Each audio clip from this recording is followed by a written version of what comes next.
Good evening, everyone. Welcome you all for the 13th webinar series of UOH History Department.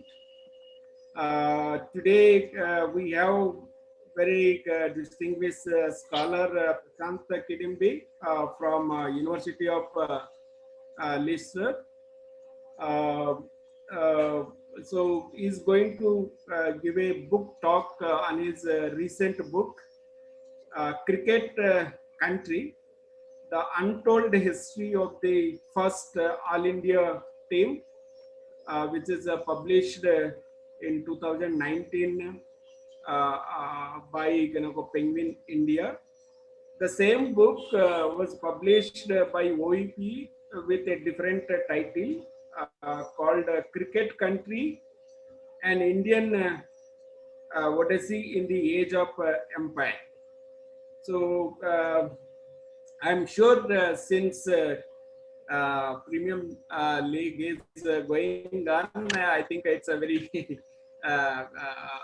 relevant to have this talk today. Anyway, I mean, it's a joke a part of it. I request my colleague Dr. Varghese to give a formal introduction of Dr. Prashant Kidambi. Dr. Varghese, over to you. Okay, thank you, Professor Bangia. I'm delighted to welcome and introduce Dr. Prashant Kidambi, the speaker of the day. Dr. Prashant is currently an associate professor of colonial urban history in the University of Leicester in the UK. He has completed his master's and MPhil from the Jawaharlal Nehru University, New Delhi, and then moved to the University of Oxford with this Rhodes scholarship to do his DPhil. And he completed his DPhil from Oxford, which is largely a history of the colonial Bombay, and then joined the University of Leicester as a teacher and a researcher. Dr. Prashant is known by and large before this particular book on his work for his work on colonial Bombay. There is this very, very interesting book published out of that particular work, which is entitled The Making of an Indian Metropolis, Colonial Governance and Public Culture in Bombay, 1890 to 1920, which was published by Aldershot from London and New York. And recently, I understand that an Indian edition has been brought out by Routledge as well. This work in Bombay has also appeared as journal articles in various journals, which includes Modern Asian Studies, Planning Perspectives, Journal of Urban History, Crime History and Societies, Studies in History, Urban History, and of course, a lot of edited anthologies as well. All of them basically discuss diverse aspects of colonial Bombay. And this book particularly discussed the social history of colonial Bombay and how a modern metropolis come into being, how it's negotiated, appropriated, and resisted the changes unleashed by European modernity through primarily the agency of, primarily through imperial agency.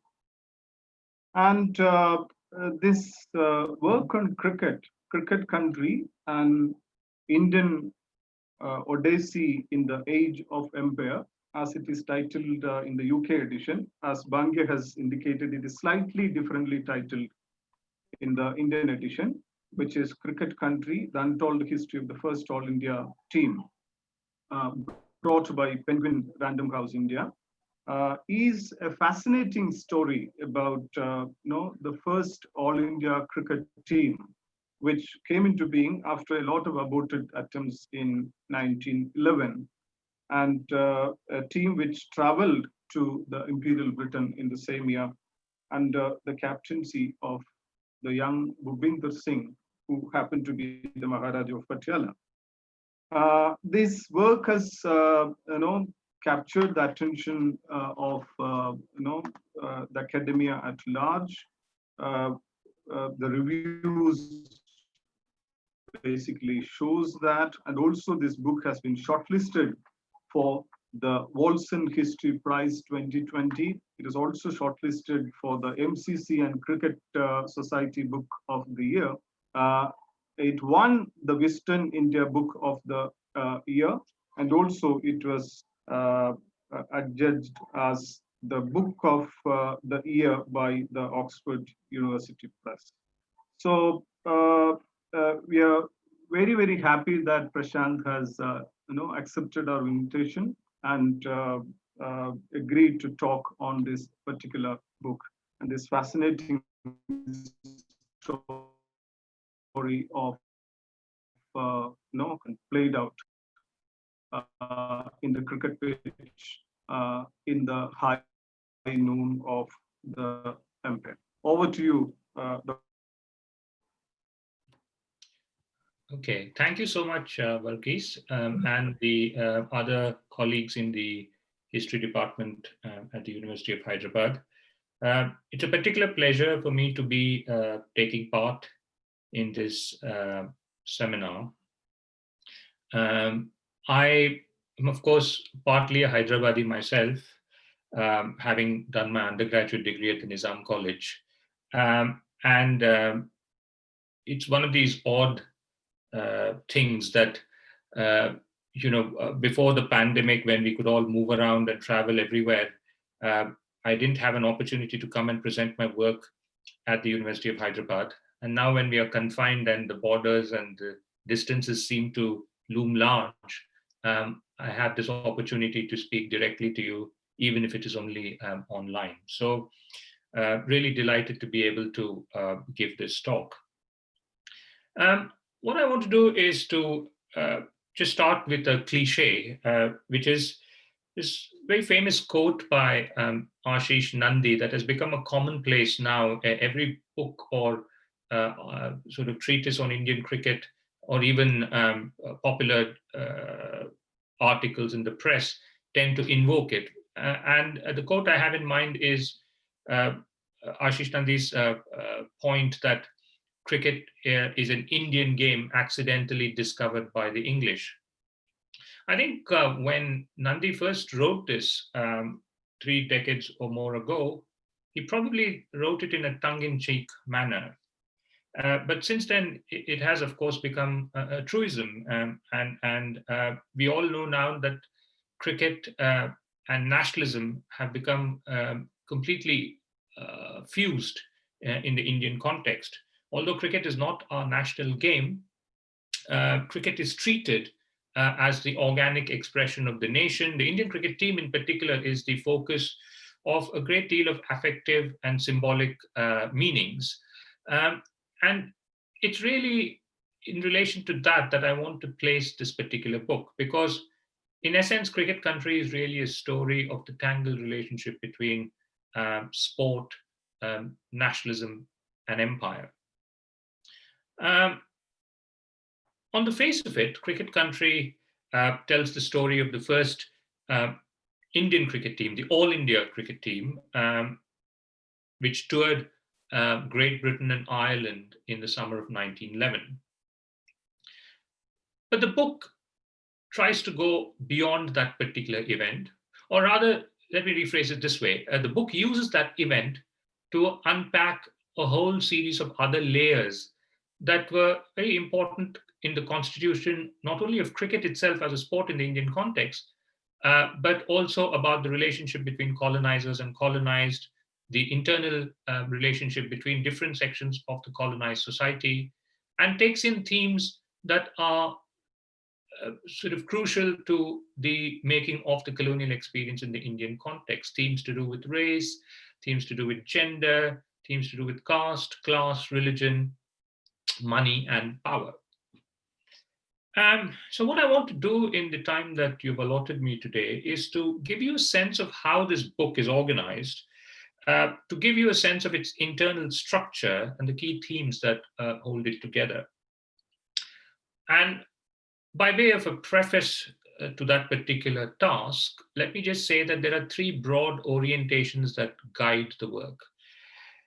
The first is a debate about the modernity or non-modernity of cricket in the Indian context.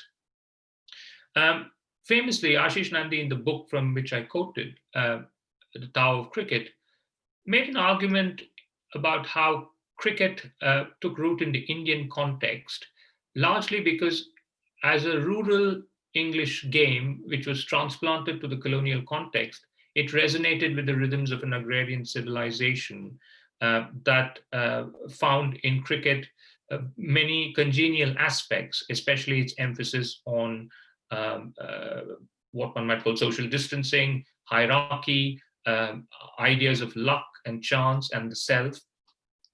And Nandi argued that cricket became popular in the in late 19th century India, largely because it was a game that, though it was a foreign import, found many resonances within the society in which it took root. On the other hand, you have another perspective, which was put forward some years later by Arjun Appadurai in a very suggestive, if schematic, article on the modernity of cricket. So one kind of theme that my book, even though it doesn't address this explicitly, nonetheless, this is a theme that runs implicitly through the book, is the question of the modernity of cricket. And my own argument tends to be more similar to Arjun Appadurai's, though, as I said, his is a more schematic account and mine is a more densely worked out narrative based on a detailed reading of the colonial archive. But the point is that cricket in the Indian context, the book argues, has to be very much seen in relation to the making of India's colonial modernity, and reflects many themes that were pervasive in the wider encounter between colonizers and colonized and the making of Indian modernity. So that's one sort of orientation that I wanted to flag up. A second theme that runs through it is that the story of modernity doesn't fully subsume all aspects of the history of the social history of Indian cricket as it evolved from the late 19th century onwards.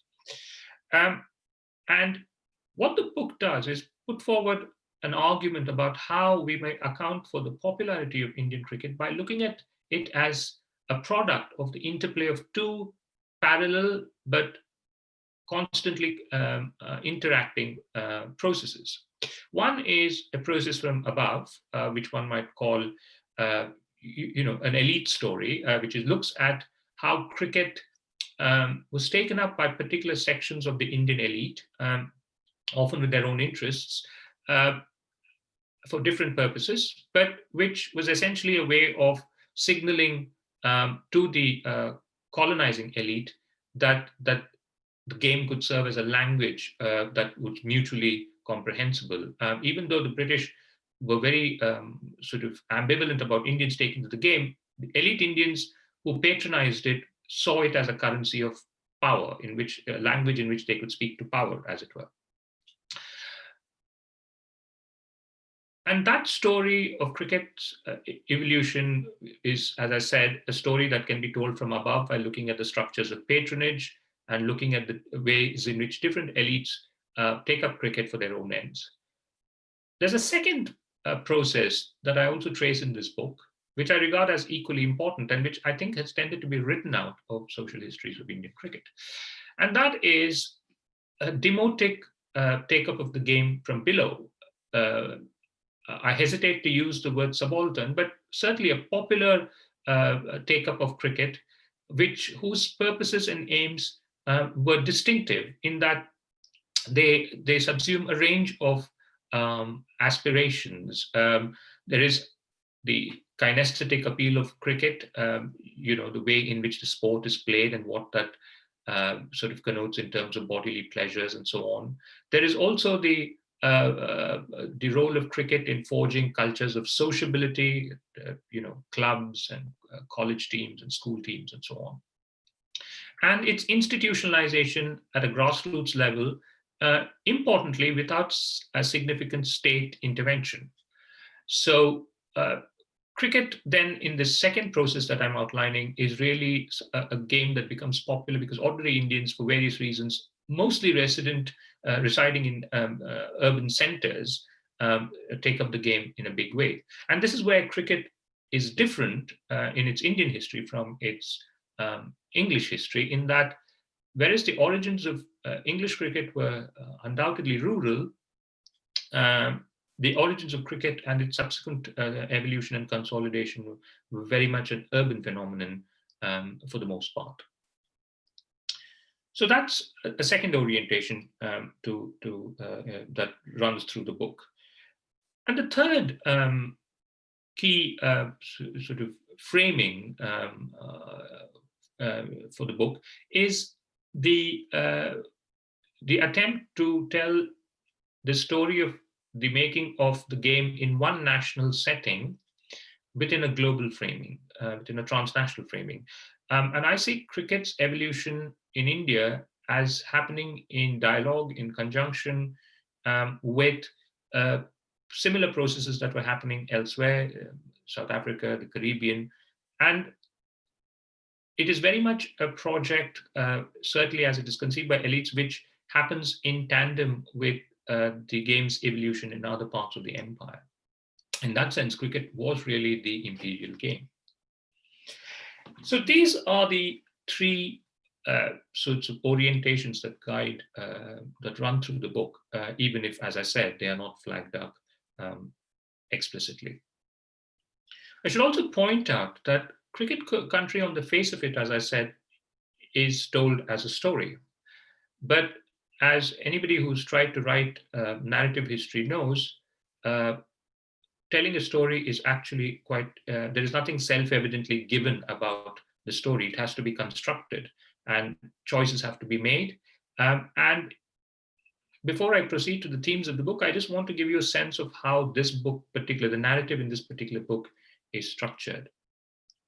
And the structure here is what one might call a temporal triptych, in that the book uses a kind of Brodelian strategy. Fernand Brodel, the French historian, as you might recall, very famously used a tripartite scheme of historical temporality based on the idea of structure, conjuncture, and event. Of course, his scheme was a vertical one, in which structure was the base, the conjuncture was the middle level, and the event was on a sort of the surface, as it were. I use a more horizontal sort of framing, but nonetheless, it is a tripartite scheme. So the book really starts with the structures of colonial cricket as they existed in the late 19th century, moves on then to the conjunctures of the early 1900s, which led to the emergence of the idea of India on the cricket pitch. And then it zooms in on the event that framed the particular that is at the heart of this book, which is essentially the tour itself, the tour of the Indian cricket tour of Great Britain and Ireland in the summer of 1911. So the temporal framing is essentially structure, conjuncture, and event. And I start the story essentially in the mid-19th century, focusing particularly in the on the 1870s and 1880s with the story of Parsi cricket.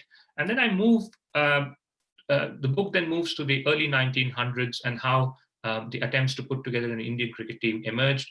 And the interesting thing here, of course, is that the creation of an all India cricket team was by no means natural or inevitable. There were 4 failed attempts over a 12-year period before an Indian cricket team could take to the pitch in the playing fields of empire. And then the final part of the book essentially focuses on the itinerary and the history of what happened to this team in that particular summer. So it focuses very much on the event, the tour as event. So with that long preface, let me then move on to my themes. And I just want to have this slide here just to remind you of the integral link between cricket and nationalism in the Indian context, because one of the things that the book does is take issue with a very deeply entrenched idea that sport can be a site in which one can investigate the antagonistic relationship between colonizers and colonized. And in popular culture, of course, the most famous example of this would be Lagan, released in 2001, which of course has as its famous tagline, Once Upon a Time in India, which is set in 1893, if I recall correctly. And of course, it's the story of a bunch of Indian villagers representing diverse aspects of Indian society, different religions, different occupations, and importantly, different castes, coming together as part of a community that takes up cricket in order to play an English cricket team, which has challenged them to the cricket match. And the stakes, of course, you will recall, were very high. If they won, the villagers would be granted a remission of the land tax that they had to pay. And failure to beat the English, of course, would be met with very damaging consequences, which of course I don't need to elaborate on. But the key theme, of course, is that here you can see cricket, the team in Lagan really stands in for the nation. The village community really stands in for the nation. And the story of Lagan is really the story of nation versus empire. My story takes a very different tack. It basically argues that the nation on the cricket pitch was constituted by the forces of empire, and that it was in fact a contingent collaboration between specific sections of Indian elites and specific Indian elites who came together with British, the imperial establishment, sections of the British imperial establishment, to put together an all India cricket team in 1911. And so it's really the connections, the interactions and collaborations between the Indian elites and the British elites that led to the creation of this cricket team. And I think here, my story stands in or points to the complexity of this relationship between colonizers and colonized in ways that perhaps act as a counter to simplistic ideas of outright hegemony on the one side or outright resistance on the other. Okay. So, as I said, my story really begins in Bombay in the 1850s. And in a way, I suppose this part of the book wrote itself because it emerged out of my own concerns and interests as a historian of Bombay. This is very much a Bombay story.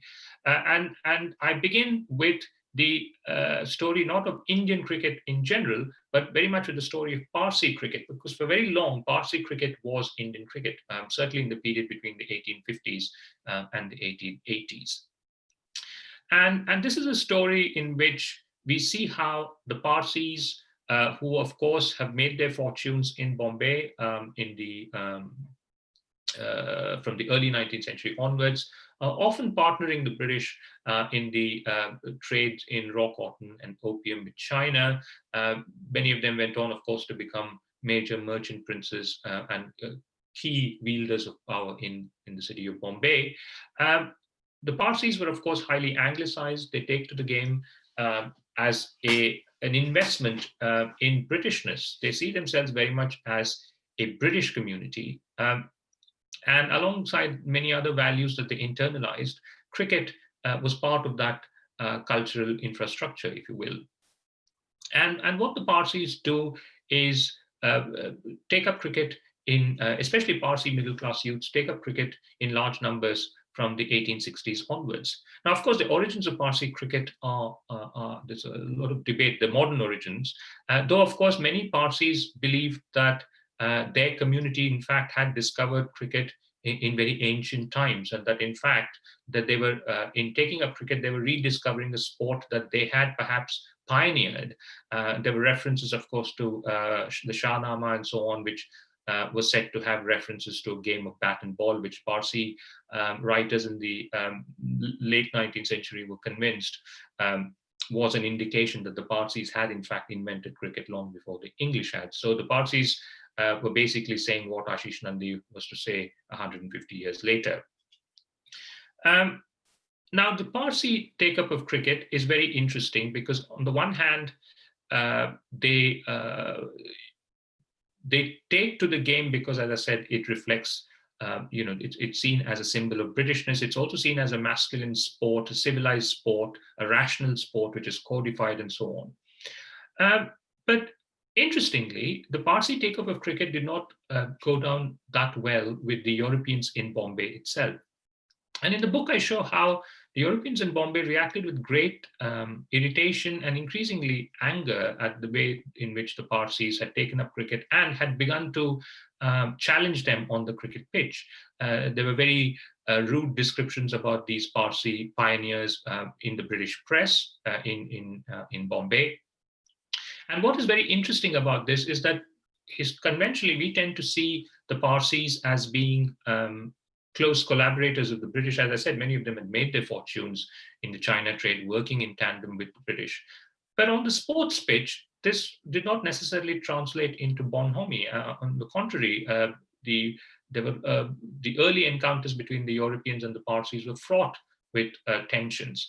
And some of these tensions were to play out on the Maidans of Bombay, where famously Parsi cricketers found themselves in conflict with European polo players who wanted to use the Maidan to run their polo ponies, ruining the pitch for the cricket players, as it were.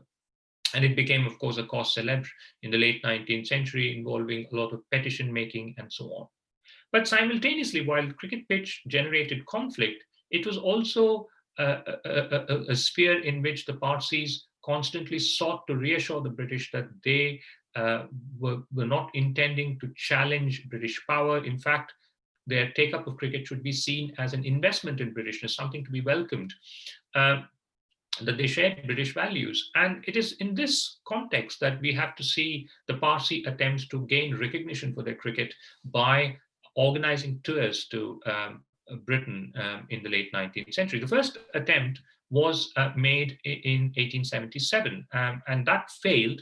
The idea was that a group of Parsi cricketers had come together, and they were members of a club called the Parsi Cricket Club, which was the preeminent cricket club amongst the Parsi community, amongst the Parsis in the late 19th century. The members of this club came together. They wanted to travel to Britain, and had they done so, they would have arrived in the same summer as the Australians of 1878, who came to then inaugurate one of the most famous rivalries in sport. As it happened, that attempt failed for reasons that I won't go into because it will take up too much time. But the interesting point about this is that it did lead to the first legal case involving Indian cricket. So those of us who believe that this is a recent phenomenon, that cricket landing up in the courts is something that has happened in our lifetime, should bear in mind that the first legal case involving Indian cricket seems to have happened in 1878. And it happened largely because there were dissensions amongst the Parsi cricketers who had planned this tour, and the president of the Parsi club was sued by his own players, and it ended in a libel trial. But the Parsis weren't deterred by this setback. They did travel to Britain. They did manage to travel to Britain some years later. The first successful attempt was made in 1886, and then there was a second tour that happened 2 years later in 1888. Now, what is significant about these attempts is that cricket from the beginning was not simply seen as, these attempts were not simply seen as sporting tours. They were very much regarded symbolically as being symbolically significant. At one level, there was a sporting significance, which is that the Parsis sought to gain recognition for Indian cricket at the home of cricket. But it also was quickly read by all observers as possessing political ramifications, as having a symbolic political significance that transcended the field of sport. And many observers, including people like Firoz Shah Mehta, the prominent Parsi nationalist, Indian nationalist, saw in these attempts an expression of India's commitment to the empire, and the fact that the take-up of cricket, these cricketers were seen as cultural and political ambassadors. And this is not simply an opinion shared by Indian those who were based in India, or Indians who commented on the game, or nationalists like Mehta, as I said. It was also a view shared by the wider imperial establishment, who saw such, for many liberal imperialists, such tours were an expression of the benefits of the British civilizing mission. The conservative press, on the other hand, tended to be more ambivalent, if not downrightly racist and critical about these attempts. And they tended to look for the Oriental curiosity value of these ventures. And of course, the Parsi cricketers were caught in a bind. If they retained their own costumes, they were derided as clowns. If they chose to dress more like the English cricketers, they were seen as mere imitators. That said, the Parsi cricketers did manage to negotiate this conundrum with a great deal of aplomb, largely because of their cultural familiarity with the familiarity that they'd come to acquire of English culture, and especially its cricketing culture. In cricketing terms, these early tours were failures for the cricketers themselves. They lost more matches than they won. But I think the significance of these ventures was that they positioned India within the wider empire of cricket. So even though in cricketing terms, their significance may not be regarded as very consequential, in cultural and political terms, they were very significant. And certainly in terms of the future history of cricket in India, we could see these initiatives as being the first attempts to position India as a cricketing entity within the wider empire of cricket. I should point out that the tour of 1888 undertaken by the Parsis was the last by a Parsi cricket team to Britain. There were subsequent attempts in the 1890s. These failed, largely because I think the Parsis by the 1890s had begun to realize that this was a venture that was not that easy to pull off. A lot of money was required, a lot of resources were required, and Parsi cricket itself had begun to find that it was competing with other Indian communities. And so the attempt was eventually given up to send a Parsi cricket team to Britain.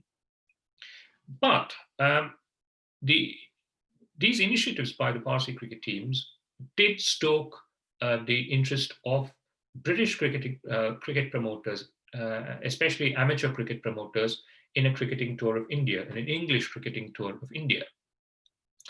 And the result then was that in the 1890s, we see the first attempts by English cricket teams to come out to India.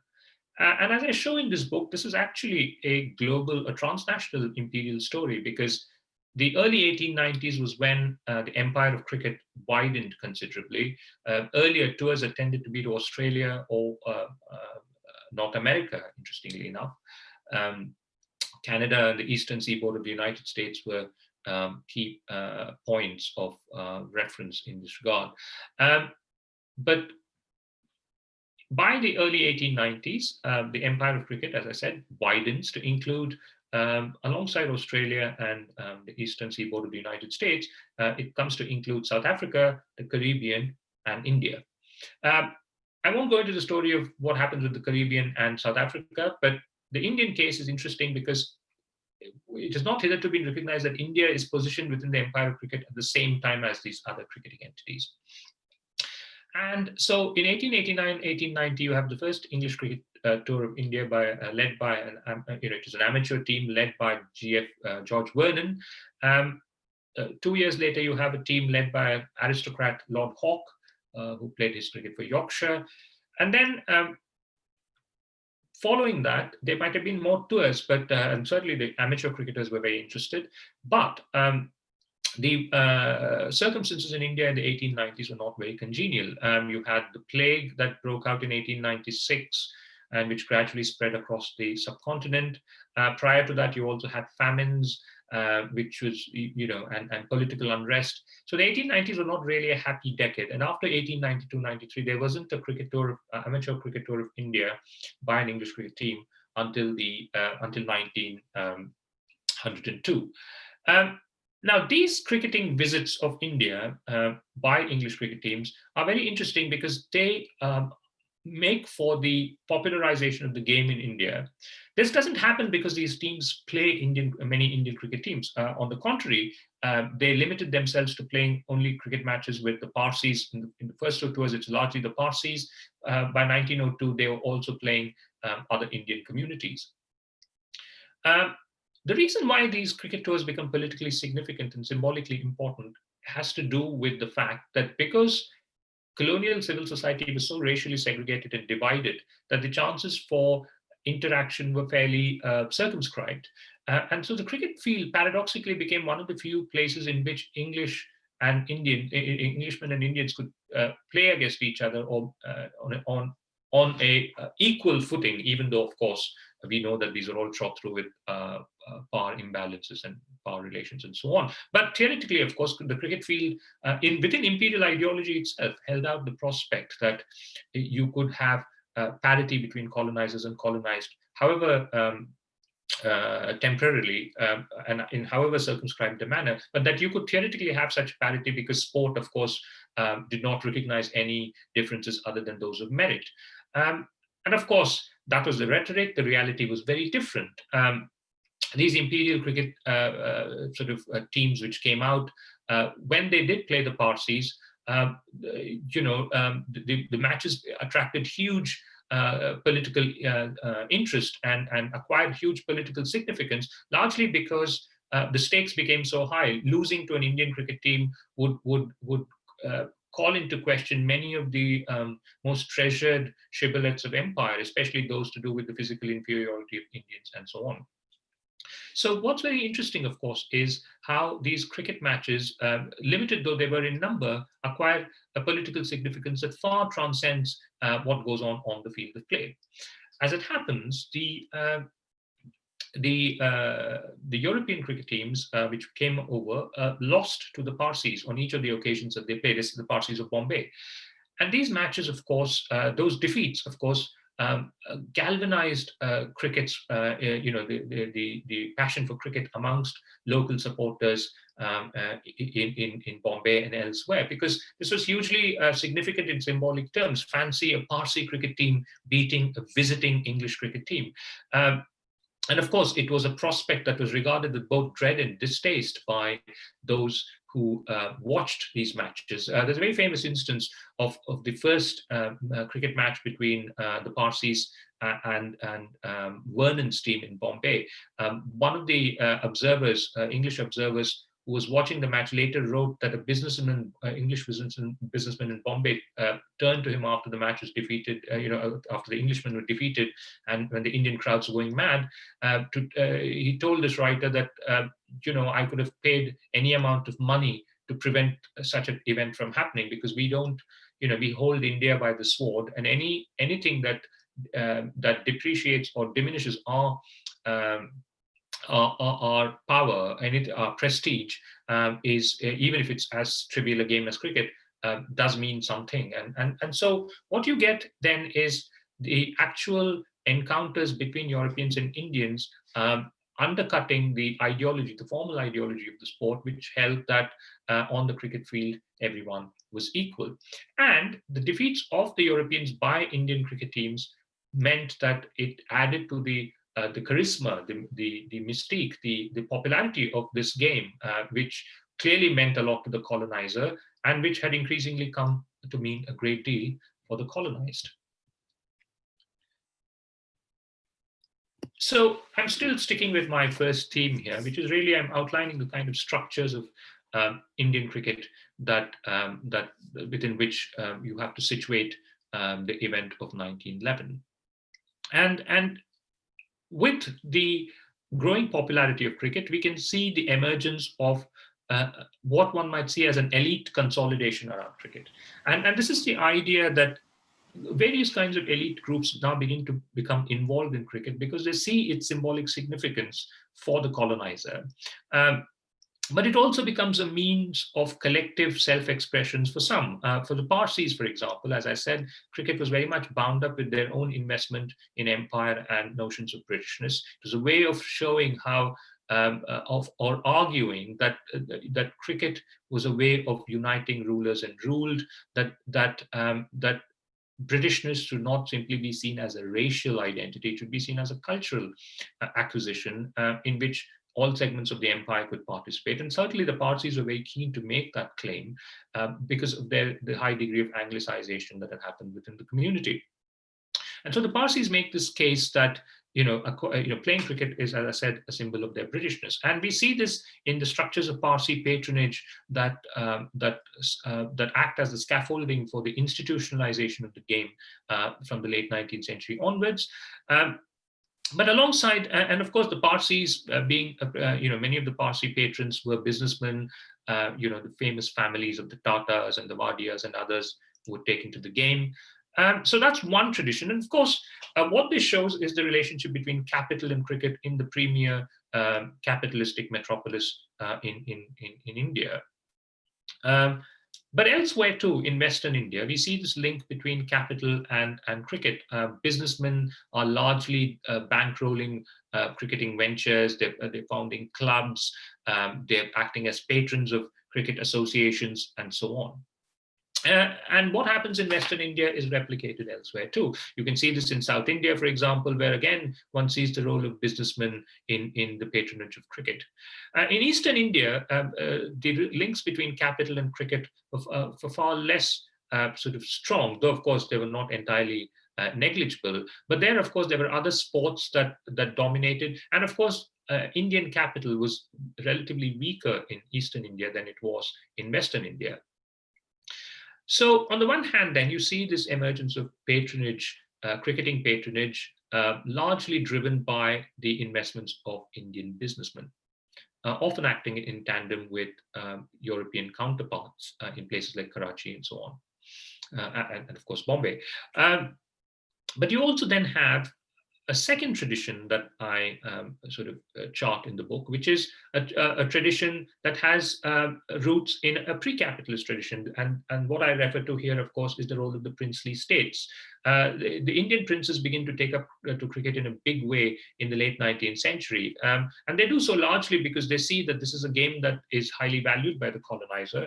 And of course, that, and the example of Ranji in the 1890s suddenly alerts people to the fact, Indian princes to the fact that cricket could be a route to prestige and power. Most famously, of course, Ranji became the ruler of Navanagar. He won his contested throne largely because of his status as a cricketing superstar in England. So you have the emergence of two kinds of traditions of patronage, one involving businessmen and the other involving Indian princes. And it's the conjunction of these two elements working in tandem with European promoters of the game that leads to this project of trying to put together an Indian cricket team. The first time that attempt is made is in 1898, and it happens around the figure of Ranji Chinji, because Ranji, of course, had become a cricketing superstar in the mid-1890s. He was really an imperial celebrity. And what you see with Ranji, of course, is a great deal of interest in him in the British press, in the wider imperial press, which, as I said, he uses to start contesting his exclusion from the Navanagar throne. He had been disinherited, after having briefly been adopted by the ruler of Navanagar in the 1870s. Now, this tradition of patronage, that the princely patronage, as it were, had, of course, led to Ranji's sort of significance by the 1890s.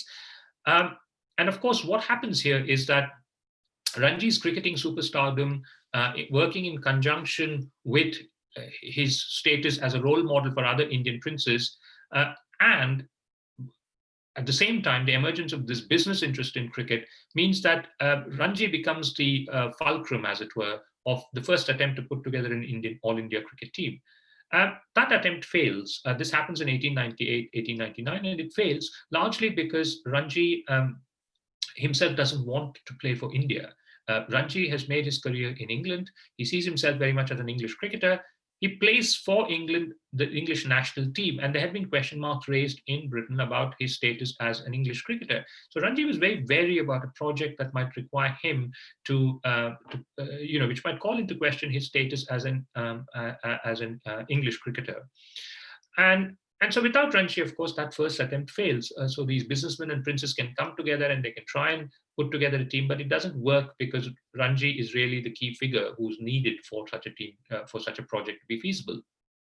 Some years later, after the third English amateur cricket team had come to India and then left, in its wake, there were attempts again by this coalition of Indian businessmen and princes working with European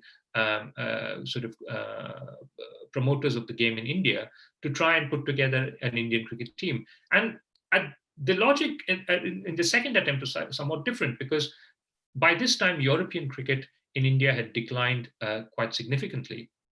And so the idea of the European promoters was to try and put together an Indian cricket team that could be sent out to Britain, really to showcase India's potential, continued potential as a cricketing destination. Because one of the things that the European promoters were very worried about was that English cricket teams would stop visiting India if they felt the level of cricket was not strong enough to attract their attention.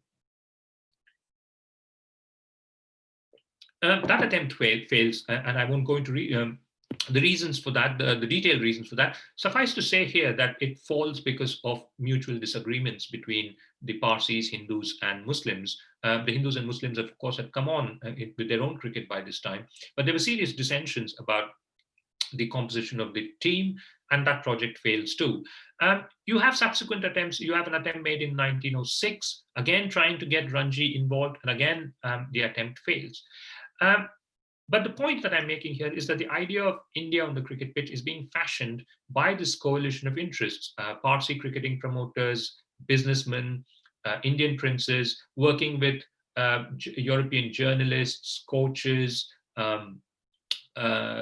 officials based in India, and then involving the imperial cricket establishment at Lord's. And it is out of this coalition that eventually you get the making of the first Indian cricket team, which does manage to travel to Britain, and that happens in the summer of 1911. Now, while all this is going on, let me flag up two other themes that the book showcases. And this is really, again, very much part of the structure of Indian cricket in the late 19th and early 20th century, and that is the relationship between cricket and notions of community. Because one of the arguments I make in the book is how cricket becomes integral to ideas, self-fashionings or collective self-fashionings of community in the early 20th century.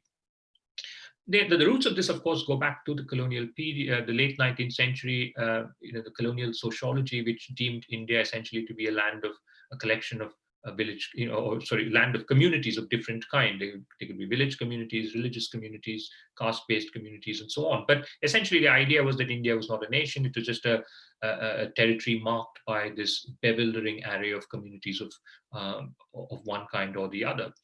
So you had that colonial sociology, and of course that inflects the cricket pitch. And the emergence of cricket in India is very much a product of a certain kind of colonial sociological understanding. So you have, for example, in Bombay, cricket takes very much a communal form. You have Parsi cricket, you have Hindu cricket, you have Muslim cricket. All these communities have their own gymkhanas, and that model is followed elsewhere too. You have, by the early 20th century, you have the emergence of a triangular tournament involving Europeans in Bombay, that is, of Europeans, Hindus, and Parsis, and joined by the Muslims in 1912 to make it a quadrangular, which of course becomes a pentangular by the 30s. But in the early 20th century, then you have cricket, which is very much constructed along lines of community, especially religious community. Now, in relation to the story of the evolution of Indian cricket, one of the most interesting examples is that of Aligarh, where Sir Syed Ahmad Khan, as you know, set up this college in 1875. Its teachers, most of them drawn from Oxford and Cambridge, enshrined cricket at the heart of Aligarh's curriculum. In fact, an observer who visited the college in the early 1900s said it seemed to have been basically set up to play cricket. And many of the Aligarh alumni who went on to become distinguished in the field of politics made their early careers as cricketers. The most notable example being Shaukat Ali of the famous Ali brothers duo, who partnered Gandhi briefly in the Khilafat movement. And Aligarh, of course, is very important for my story because Aligarh furnishes all the Muslim cricketers who play for the first All India cricket team. Um, So that's one way in which cricket and community intersect. A second way, of course, is in the story of the emergence of Hindu cricket. And I put that in inverted commas because, as we know, the category is fairly elastic and amorphous and defined in all kinds of ways. But the key relevant salient point for us is the story of the extraordinary Palwankar family. These were, as I point out in the book, what we might call Dalits today. Balu himself came from the leatherworking caste. His father and his grandfather had managed to acquire social mobility by working in the British Indian Army. And Balu and his brothers grow up in the Pune cantonment, which is where they watch the Europeans play the game. Balu is invited as a net bowler as a young boy and quickly becomes very proficient in it. And that marks the beginning of his astonishing cricketing career, which takes him from Pune to Bombay, and of course, eventually to the playing fields of England. Balu's story is truly astonishing because, in a sense, he was the first great Indian cricketer. We often think of Ranji as the first great Indian cricketer, but Ranji, as I said, did not see himself as an Indian cricketer. Balu overcame all manner of social discriminations to become the preeminent bowler of his generation, not only in India, but across the world. And of course, he was not the only one in his family to show sporting prowess. I mean, all his brothers were accomplished sportsmen. There were 5 of them. One died very early, but the 2 figures who loom large in my story are Palwankar Balu himself, whose performance I'll talk about later in relation to the 1911 tour. But his younger brothers, Shivram and Vittal. Shivram is eventually he's also a talented cricketer. He's put down as one of the reserves for the first Indian cricket team. And just on the eve of the team's departure, Shivram, one of the players from Kashmir drops out, and Shivram is asked at the very last hour to join the team. So you have this extraordinary instance of these 2 Dalit brothers who are the first sort of Dalits to play for the Indian cricket team. And in fact, extraordinarily, 2 Dalits have not played for India side by side since 1911. It's really an astonishing story in all kinds of ways. A third brother, Vittal, Palwankar Vittal, who became a famous batsman in the 1920s and 30s and who wrote a very powerful autobiography recounting his cricketing experience, almost made the 1911 team. Had it not been for the principle of community-based selection, Vittal would certainly have made the cut because the Australian coach who was employed to train these Indian cricketers in 1911 thought he would be, that he ought to be in the team. So cricket and community are linked both in relation to the emergence of Muslim cricket, but also in relation to Hindu cricket. And of course, once the Parsis too, the relationship between cricket and community in the early 1900s becomes quite significant because for the Parsis, this is a period of crisis. Even though the cricket continues to be very popular amongst the community and the community tends to take up physical culture in a big way, there's growing fears within the community about their own declining numbers. The publication of the censuses alerted Parsis to the fact that their numbers were declining in relation to others. There were fears that that the Parsi race was, to use a contemporary term, degenerating, that they were on the way to racial extinction, and so on and so forth. So, in a sense, an investment in physical culture, investment in cricket now is no longer simply about Britishness. It's also about documenting the community's physical vigor and vitality. So in all these ways then, amongst the Parsis, amongst the Hindus, amongst the Muslims, cricket and community are closely linked.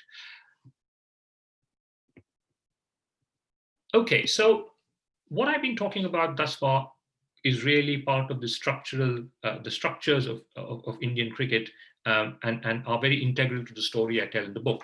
Now let me move to the second element, which is the conjuncture around Indian cricket that leads to the emergence of the idea of India on the cricket pitch.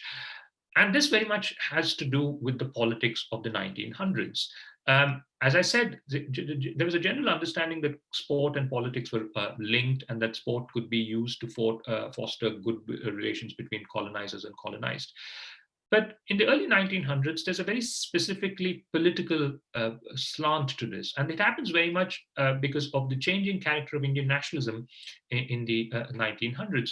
Famously, you will recall that the Swadeshi movement breaks out in 1905. the first attempt at creating forms of mass mobilization around nationalist political demands. It spreads from Bengal to other parts of the country, and its brutal suppression and the internal contradictions which lead to its decline by the end of 1907 paves the way for the emergence of a tradition of revolutionary violence, amongst educated Indian men and women, targeting individual British officials, using the gun and the bomb and so on. And of course, this then meant that increasingly the political atmosphere had darkened between 1905 and 1909. Um, and the key trigger in relation to the attempt to put together this Indian cricket team, to revive the project to put together an Indian cricket team, happens in July 1909. It happens here in London, where, of course, many Indian radicals had come to be based. And the key event is the assassination of William Curzon Wiley, who is the who works at the India office, has been closely related with to the Indian princely states. He functioned in princely states before coming back to Britain. His assassination in London in July 1909 triggered huge sort of concern in Britain about the growing radicalization of Indian politics, and increasingly its ramifications were being felt in the heart of empire itself. There were growing calls amongst the conservative press in Britain that Indians should no longer be allowed to travel freely from India to London. And the argument being that that if this was going to lead to assassinations and attempts at political destabilization, dastardly plots, terrorist schemes and plots and so on, then this had to be suppressed. And so it's in this context that the promoters of cricket in India, who, as I said, is this coalition of Indian businessmen and princes, spearheaded by the Tatars, come together and put together the first Indian cricket team. And the Tatars are, of course, big players in this, but other Indian princes and businessmen also lend their weight. And the idea is that cricket could now be used to assuage growing British concerns about the problem, as it was known at the time, of Indian sedition. And the idea was that, by sending out an Indian cricket team to Britain, Indian elites in India would affirm their loyalty to empire, would offer some kind of assurance, symbolic assurance that India would be a loyal part of the British Empire, and that cricket could be used as a diplomatic exercise to prevent the growing chorus of calls in Britain itself that the Indian sort of unrest, as it came to be known, ought to be put down, that Indians should be prevented from traveling, that there should be a ban on travel of Indians to Britain, and so on. So this is really a political move to try and cement and communicate India's membership of the empire as a loyal entity, political entity. Now, that's one kind of conjuncture which involves the high politics of nationalism and empire. But there's also a more personal conjuncture as far as the captain of the Indian cricket team is concerned. And that is the story of Maharaja Bhupinder Singh, who at this time is a callow prince who's just been accorded the formal powers as a ruler shortly after he turned 18. He was a 19-year-old prince. His father, of course, Rajendra Singh, was a close friend of Ranji, was one of the earliest princes to take up cricket, and famously created the cricket ground at Chel, which is 8,000 feet above sea level. It's regarded as one of the the highest sort of cricket ground in the world in terms of altitude. In a sense, what you see with Bhupinder's involvement in the 1911 tour is the intersection of princely politics and play, because of course, as I said, you already had the example of Ranji, who had used cricket to acquire his throne. Bhupinder is basically using cricket to save his throne, because there'd been great concern amongst the princely, amongst his British minders in Patiala itself about how he was being increasingly taken over by a gang of unscrupulous elements, that he was going the way of his father, who had died tragically young at the age of 28, and that Bhupinder was following in his footsteps by drinking and womanizing and so on. There was concerns that about whether he should actually be given his formal powers. He was only given his formal powers because the Viceroy, Lord Minto, had happened to have a long-standing family connection with the Patiala ruling house. And Minto also had sympathy for the young boy and basically said, let's give him a chance. But even after he was given his formal powers, there was a great debate within the imperial establishment about whether these should be withdrawn and whether in fact Bhupinder ought to be put on probation and his powers revoked if he was found wanting. And so Bhupinder then uses the 1911 cricket tour as a way of uh, developing links with the imperial establishment in Britain itself. And the reason he does that is that he wants to build alliances which would allow him to counteract the role of his minders in Patiala itself. So here we see the intersection of princely politics, the politics of the Indian states with imperial politics, and cricket is very central to this particular story. And Bhupinder, of course, his father had employed for Australian coaches and so on for the boy when he was growing up. So Bhupinder could play cricket, but of course he played in the princely fashion. He would go out to bat when he felt like it, hit a few shots, and then when he got bored, he would get out and retire from the match, and so that sort of thing. But from the outset, Bhupinder was very interested in the cricket tour, except that he doesn't seem to have really taken much interest in it beyond, offering money for the venture, the guarantee fund, and promising that he would play if he was given permission to travel. Uh, Essentially, Bhupinder is ambivalent about the extent to which he could use cricket. But as things happened, as things turned out, as he came under pressure over his behavior, he increasingly starts seeing cricket tour as a possible route out of his problem. And so he cables the selectors and says he will take part in the tour, but he doesn't accept the captaincy when it's initially offered to him. That happens after he meets Lord Hardinge at Lahore in February 1911, and Hardinge congratulates him because he's heard that he's been made captain. And Bhupinder suddenly realizes how seriously the British establishment is taking this, and cables the Indian selectors and asks to be, and says that he will go as captain if they decide to give it to him. So Bhupinder's story is a key element in the making of this cricketer, not conventionally as is assumed that he was the person who financed and organized the tour. His role was much more tangential, but it is very interesting. His intersection, his involvement with the tour is interesting insofar as it offers a window into the way in which cricket becomes implicated in princely politics. And as I said, Ranji's career offers one model, Bhupinder's offers a second model. So that then leads to the team coming together, and you can see this is the first ever photograph. I just have it here so that you can see it and see that this is the first time, this is the first ever photograph of an Indian cricket team taking to the cricket pitch. And this was taken on the eve of their journey from Bombay to London. And as I said, it is an extraordinary team, a team led by a Sikh with 6 Parsis, 5 Hindus, 3 Muslims. 2 of the Hindu players are Dalits. It is possibly the most extraordinary cricket team ever to have taken to the cricket pitch. Certainly the most extraordinary Indian cricket team, I would say. And that is a cartoon from the Hindu Punch, which shows how the local press in Bombay and the rest of India was sort of in a high state of excitement about the prospects of this venture.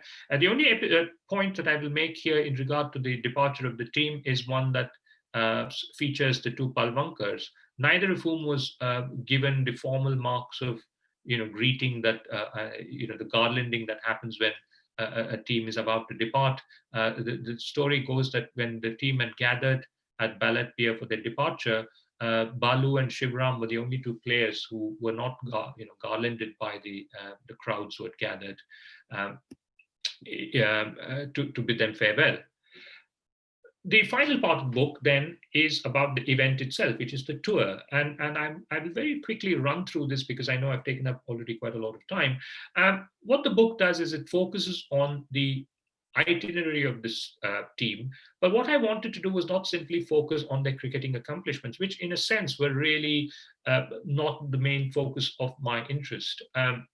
What I wanted to do was to use this event to unpack the texture of the summer of 1911, which I think in a curious way marks the apogee of a certain the high noon of empire in a sense, but also the high noon of a certain kind of imperial globalization. Because what you see in the summer of 1911 is the Indian cricketers arrive in a city in London, which is really the city of the world, which is what I've called the chapter which treats this particular theme. And it's an extraordinary summer because the Indian cricketers, of course, are the focus of a great deal of interest, as you can see from these images, or in one of the popular English magazines. But the cricketers themselves, the Indian cricketers, are part of, and the Indian cricket tour is part of an extraordinary conjunction of empire-related events that are happening in England in the summer, in London in particular, in the summer. So you have, the coronation of King George V, a series of imperial activities around that, the Festival of Empire, there's a coronation exhibition, there's imperial pageantry, there's imperial pomp. The Indian cricketers are landing up in a city in which people have arrived from all corners of the world. And simultaneously, alongside this moment of pageantry and imperial sort of celebration, you also have attempts at questioning the existing imperial hierarchies, most notably the Universal Races Congress, which is this unique event, which brings together again people from all corners of the globe. And so basically, you see how the Indian cricket tour is of England, of Britain in this summer, is bound up with a whole series of other events which showcase Britain as the home of empire, London as the city of the world. And these cricketers are really part of this wider moment, a moment which I think Britain itself doesn't recapture again, when it is really the center of the world. But it's not only the Indian cricketers are not the only sportsmen in Britain that summer. In fact, this is one of the things that really surprised me when I was doing my research, because I had no idea that this was the case. That the Indians were just one of a whole group of Indian sportsmen who were all present in Britain that summer, and these included a Parsi rackets player, rackets being a forerunner of squash, who was the world champion in his sport, a 39-year-old Parsi called Jamshedji Markar, who had come to Britain in the spring of 1911 to defend his status as world champion, a status that he had first acquired 8 years earlier in 1903. So the book follows the trajectory of Jamshedji Markar, a man who was, whose name was shortened and he was referred to as the Jam, which is also the moniker used of Ranjit Chinji. But Jamshedji is completely forgotten. Nobody even knows that India had a world champion in rackets in the early 20th century. Now, Jamshedji was, of course, a very decorous figure. He was very well-behaved, and he lived up to the expectations of the British press in terms of his manner and so on, being suitably polite to his hosts and basically saying all the things that they wish to hear. On the other hand, you also had a bunch of 20 Punjabi wrestlers who had also turned up. And this was the second year that they turned up in London. They had come the previous year led by the legendary Gama. And Gama's encounters with the European wrestlers, of course, became the stuff of folklore. But the following year, they came again, and the Indian cricketers went to watch these wrestlers. And I tell the story of these wrestlers and how they represent an alternative tradition of Indian physical culture, which stands as a counterpoint to the emerging popularity of cricket. And then finally, you have an equally intriguing and fascinating figure, which is Kodi Ramamurthy Naidu, who some of you will know is an iconic figure in Andhra Pradesh, hails from Vizianagaram. And of course, he had taken to not so much to sport. He was representative of an Indian tradition of physical culture, which was less about sporting competition and more about exhibiting extraordinary, valorous sporting feats, physical feats. Things like having an elephant walk over him, having a motor car walk over him, or sort of roll over him with lots of passengers seated on it, and so on, breaking chains with his hands and so on. So that sort of thing. And you can see a photograph there of Ramamurthy and his legendary elephant, the one that was used to walk over him, as it were, during acts and so on. So this part of the book really showcases all these other sportsmen. And I've often been asked, and reviewers have commented on the fact that this seemed to be a distraction from the main themes of the book, which ought to be, really the cricketers.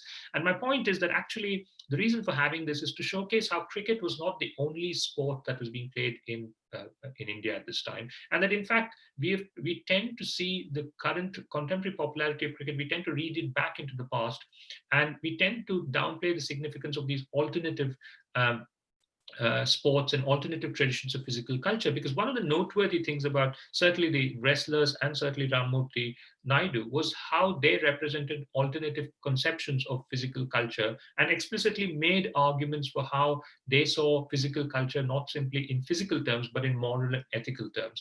And which is why a figure like Naidu or a figure like Gama comes to be seen, becomes totemic or iconic amongst Hindu nationalists and Indian nationalists more generally. How much time do I have? Yeah, I think you can sum up if you Yeah, want. okay. Just Yeah. 5 minutes. I'm coming to the end of it anyway. So finally, so the last part of the book really focuses on the tour itself. As one reviewer Riley remarked, I come to the tour on page 272 or something like that, and the last part really tells the story of what happens on the cricket pitch, and I can summarize very briefly as to some of its key elements. One, of course, is that the Indians start very badly. The Maharaja, who's supposed to lead them, and you can see a photograph of him there, is basically abandons the tour after the first 3 matches. And as if that was not bad enough, he took along with him his private secretary, who also happens to be the Indian cricket team's best batsman, Colonel Mistry. So the Indians are left floundering. Now, the imperial establishment had seen this cricket tour not simply as a sporting exercise, but as a pedagogical experiment. It was a way of teaching Indians how to play the game and getting them to be really good students. And so the whole purpose of the enterprise was that they ought to learn, and learning could not, of course, be truly sort of effective um, unless it was rigorous. And so the Indians were not pitted against, they were pitted against the strongest European, sort of the strongest English county cricket teams. What's very interesting about this, of course, is that unlike subsequent tours where an Indian cricket team played an English cricket team, there were national contests, the Indian cricket team was actually incorporated into the rhythms of one of the oddest but also the most extraordinary summers of the so-called golden age of cricket. And I use this part of the book to actually look at that myth of the English golden age, because I used the Indian cricket team's tour of England to show how, to rethink how this notion of the English cricket's golden age. And I show how this is a period when there's a tension between emerging conceptions of cricket as a spectator sport with long-standing ideas about its, the need for it to be an amateur enterprise, for it to be dominated by amateurs. And so there's a tension between that amateur ethos and the growing requirements and need for the commercialization of the sport. But it's also, as I said, an extraordinary summer on, both off the cricket pitch and on the cricket pitch. Off the cricket pitch, this was a summer when English society was literally going up in flames. There were tensions in the House of Lords. There were riots breaking out in the streets of cities. It was one of the hottest summers since the 17th century. And the Indian cricket team travels to all parts of the country. They go to Wales, they play in England, they play in Scotland, they go in Ireland, and I follow them around. And I try and show how this tour needs to be understood in relation both to what goes on the pitch and what goes on off the pitch. And what is central to both what goes on the pitch and off the pitch is the centrality of power relations, the unequal power relations between colonizers and colonized. And so basically, in cricketing terms, the Indians start very badly, but midway through the tour, they begin to recover ground.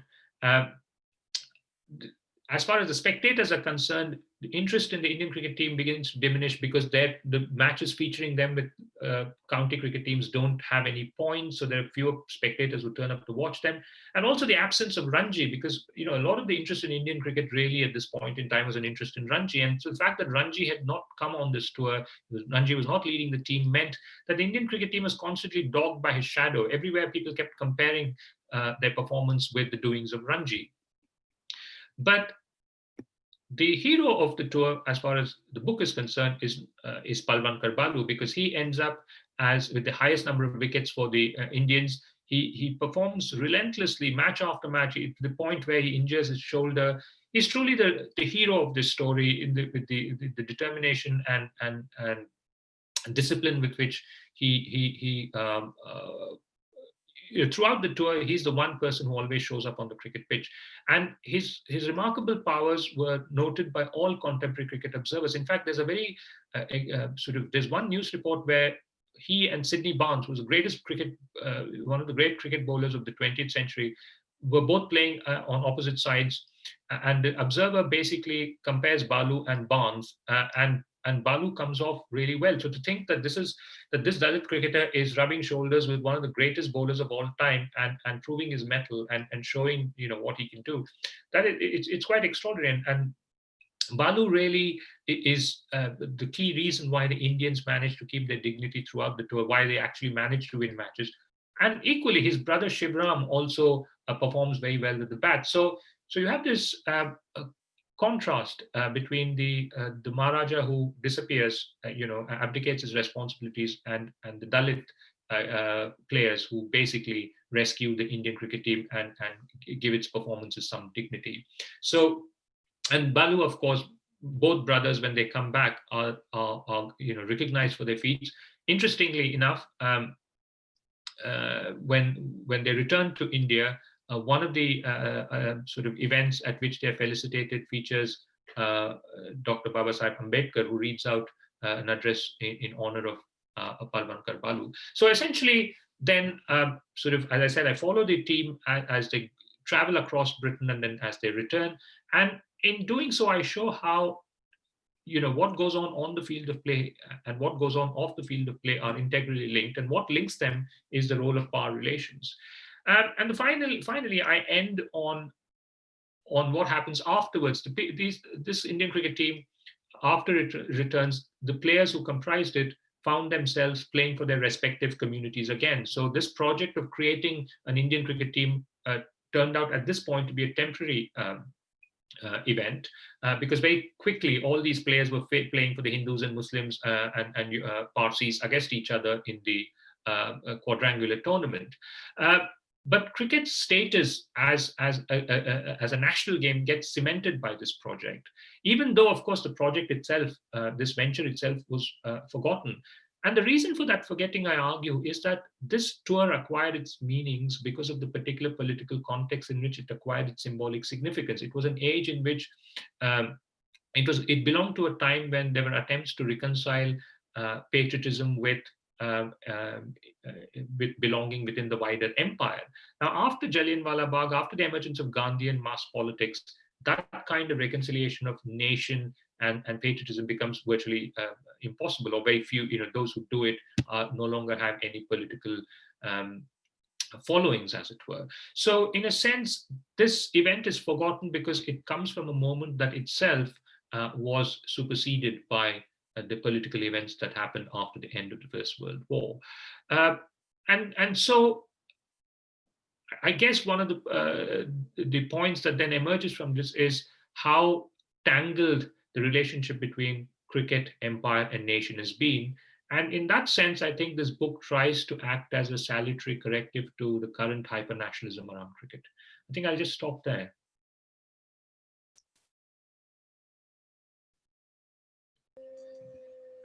Thank you, Dr. Prashant. It was really a wonderful lecture.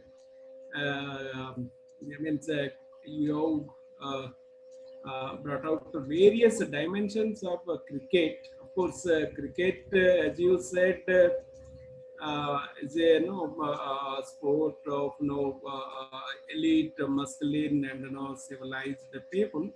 But the very composition of the first Indian cricket match is really, really very, very interesting. And so the way you narrated the story of evolution of Indian cricket is really very, very interesting. So you actually looked at the whole modernization project of the colonial state, and nationalist politics, and of course making of colonial state from a different standpoint, that's from cricket, from a a sports perspective. You try to link everything, and of course, as you said, the context of formation of first cricket Indian match is really very interesting.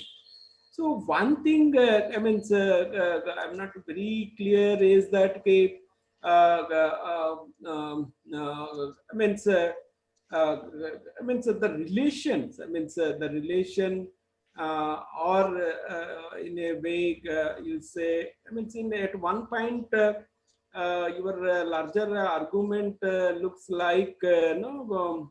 Homi Baba's argument kind, in the sense, colonial state is basically now made up both colonized and no colonists. So, when it comes to cricket, there is a similar parallel. In the sense, there is you did say there is a collaboration of British and as well as Indian in the evolution of Indian cricket. And it's not create. It's not very clear. The larger argument you are making. Whether cricket was evolving as a part of nationalist politics, as you said at the end, and representing a nation. The tension between a nation and empire, and the whole cricket politics as a whole. How do you see this? In a larger perspective. That is one. And this, I'm also interested in the very social composition of the first match. As you said, it's a very elitist kind of sport, and you see people from all the groups. It's all social groups. You have from Dalit, Sikh, Parsi, of course, Muslim. There is one Muslim. So how it happened? Do you? How do you see this? Basically, this social composition. That's one. So so before we open up this for the discussion, just I want you to respond to this, and then we'll open up for the discussion. I think participant must be writing their questions in the chat box. You can read them yourself, or if you want me to read for you, that also I can do. And those who are on the Zoom, they can unmute themselves and ask questions directly to Prashant as well. So, over to you, Prashant. Okay. I think the first question was really you were signaling to the relationship between colonizers and colonized as mediated through cricket. I think, I mean, let me just start with that specific reference you made to Homi Baba. I think I only refer to Homi Baba in one, there's one place where I did find his argument relevant, which is this, the attitude that Europeans in Bombay took to Parsi cricket, where there was a certain sort of, on the one hand, they felt compelled to offer some tacit encouragement to Parsis taking to the game, but on the other hand, there was also a great deal of animosity, and I think there was a sense of being unsettled by these colonized people taking to a game which they regarded as quintessentially their own. I think in relation to the question of cricket, the question of nationalism and cricket, I think one of the things that I was trying to do in this book was to explore. It started off as a project which tries to explore the link between nationalism and cricket, because I thought uh, that the 1911 team, the first Indian cricket team, might have very much been a part of a nationalist project constructing an Indian cricket team on the cricket pitch. Um, very much as a nationalist endeavor. That turned out not to be the case. As I said, insofar as uh, this cricket team is concerned, it was very much the nation was fashioned by the forces of empire, if you will. It's a collective collaboration between imperial and Indian elites, um, and the idea was not to use the cricket team as a symbol of resistance, say as in Lagan, but to use it to affirm the bonds of loyalty that bound India to the empire. So, to that extent, I think what this book shows is the relationship between empire, nationalism, and cricket is a complicated one, in which at this moment certainly uh, the idea of India is fashioned on the cricket pitch very much by the forces of empire rather than against it. Uh, but of course, later on, cricket does become a site of resistance at some moments. In the 30s, for example, when mass nationalism had acquired very stridently anti-colonial sort of thrust, you do see the cricket pitch becoming an arena in which both the crowds and players come to register and express nationalist sentiments. Most famously, cricketers like C.K. Naidu in the 1930s. But I think the larger point I was making was that this cricket tour is part of a moment, not simply in sporting history, but in the history of Indian nationalism, when you have a tradition, or Indian politics, I mean, where you have a tradition of, I hesitate to call it empire loyalism, because that seems to suggest that somehow these people were just unquestioning followers, or because there were clearly lots of tensions between these elites, but certainly a certain tradition which tries to reconcile uh, patriotism with imperial belonging. And so the project is very much an exercise in making claims to a certain kind of imperial citizenship. I think that's the argument, I think.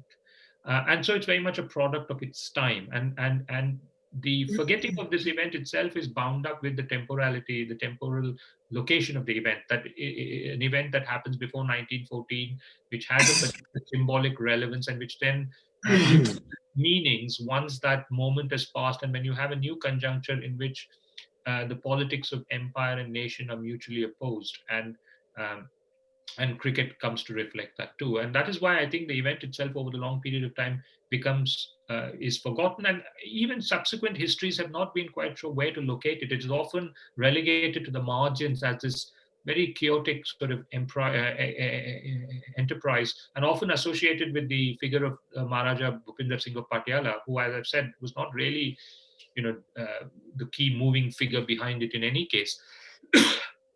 And I think that happens because somewhere people have struggled to make sense of this venture, and so it's kind of written off as this odd eccentric enterprise. And what I wanted to do was to retrieve the enormous symbolic significance that it had, and the collective energies that were vested in it from across India, and that it was really a collective project that galvanized vast sections of the Indian public, even though the patronage might have been of the elites and so on. But the players came from a very diverse background, and the public interest in the tour was quite extraordinary.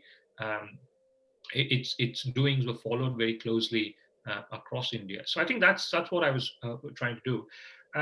I think the second point, I forget what the second point was that you had made. It's about now the social composition of Yes, first match. yes. Uh, You mean the match in 1877, or no, you, the 11. oh, you mean the social composition of the first match that they played in England? Yeah, yeah, yeah.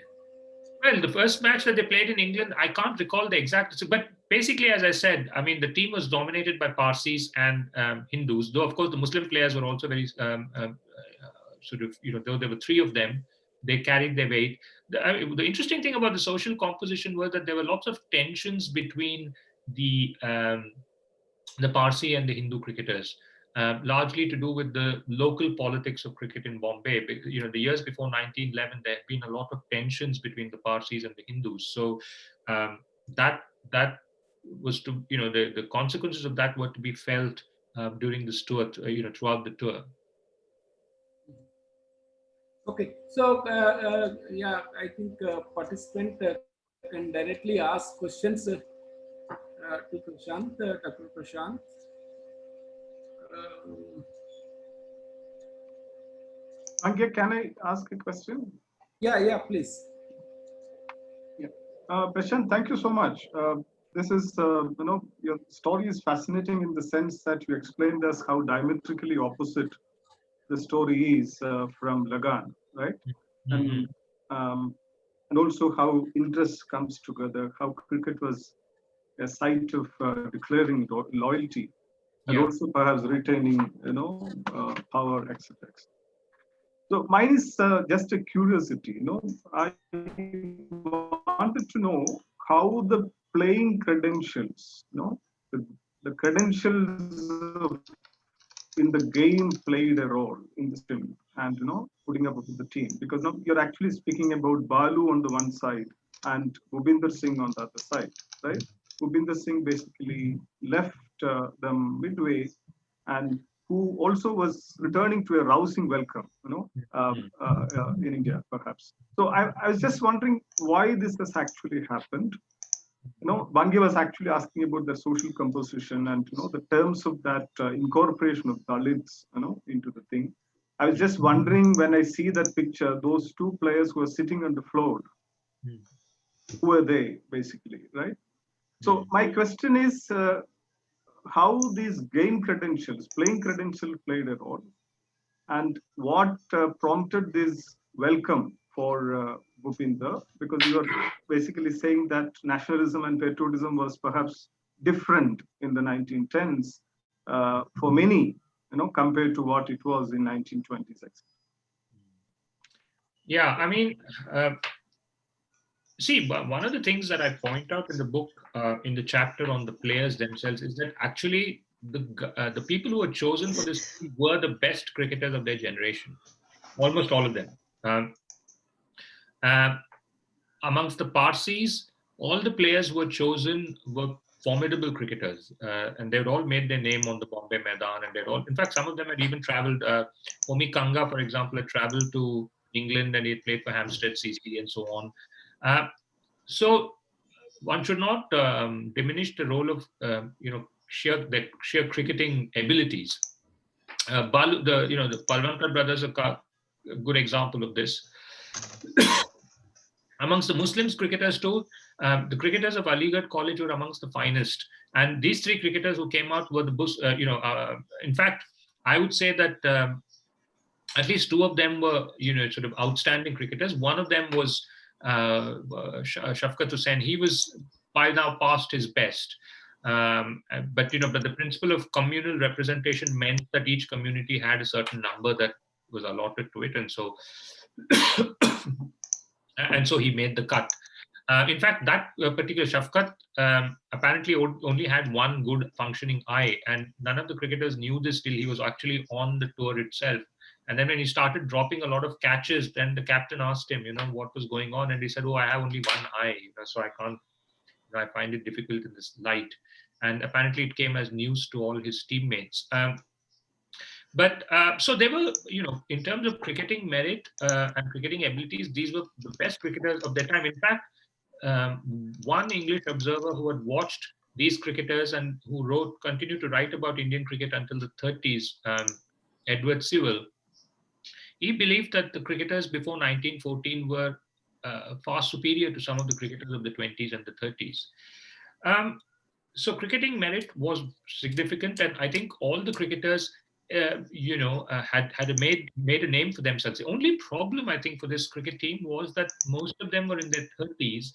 So it was not that they weren't talented cricketers. Many of them were past their best, and that was because many of them were established names, and they were all in their 30s, and very few of them had actually played in English conditions. So I think that was one reason why, and of course, quite apart from the fact that they were playing in conditions that they had were quite formidable for many of them to adjust to straight away. Um, but cricketing ability was very important, and I think we tend to have a teleological tendency to try and see each generation tends to think it's better than the previous one, but actually many would argue that certainly of Balu it was said that he was certainly one of the great bowlers of his time across the world, not simply in India.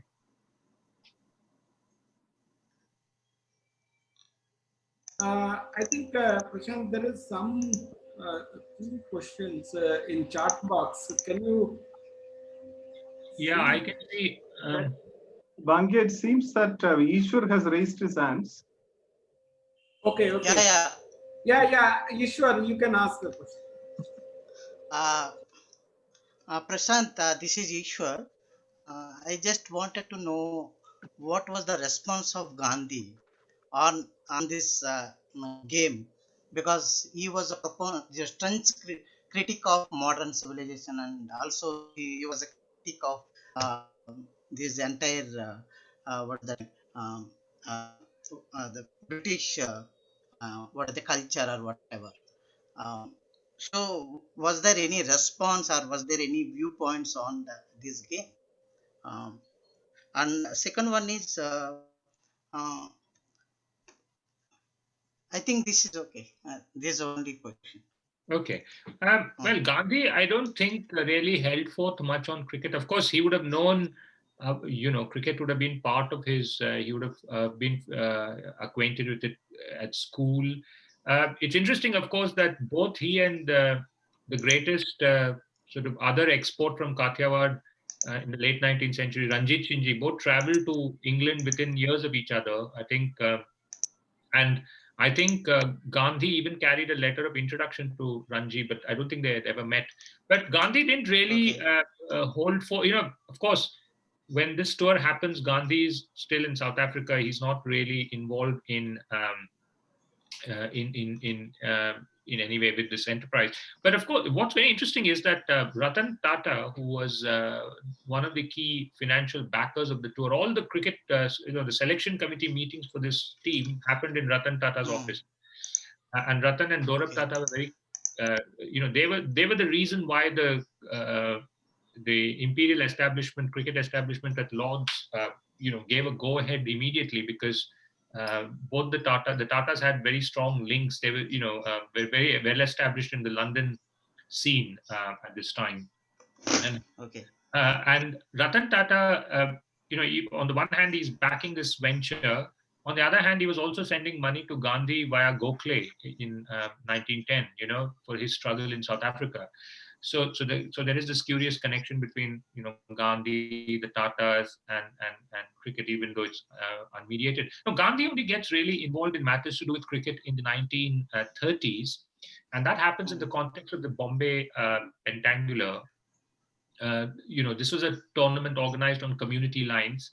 And when Indian nationalism became a more strident force in the 1930s, there was a whole idea that why should we have communal cricket? Cricket should be played mm, only on secular lines.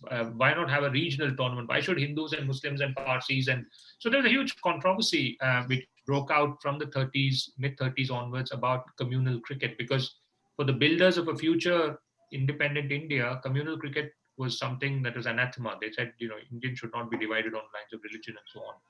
So campaigns were held against the Bombay Pentangular in the 30s, and Gandhi was drawn into that controversy. And then he just said that he is opposed to communalism in all forms of life, and including in sport. And then that was used by the opponents of the Pentangular to call for its abolition.